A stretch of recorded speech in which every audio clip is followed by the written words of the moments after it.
স্নোই আউল।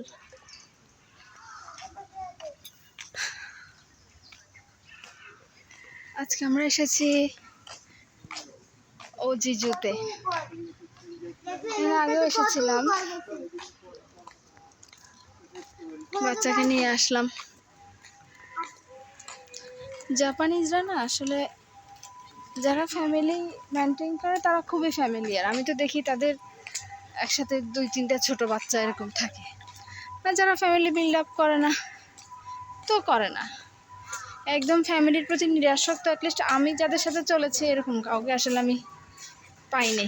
Treatment একটা আমাদের দেশগুলোতে যেরকম বাচ্চা না হওয়া একটা প্যারা বা হচ্ছে সামাজিকভাবে পারিবারিকভাবে বিভিন্ন কিছু ফেস করতে হয়। আমি জানি না জাপানে এমনটা হয় কি না। দেখি কোয়ালা কি করছে। কোয়ালার চেহারাটা ভীষণ কিউট লাগে আমার। আর কোয়ালা, কোয়ালা কোথায়? পাতা নিয়ে পাতা খাচ্ছে, ছিঁড়ে ছিঁড়ে পাতা খাচ্ছে।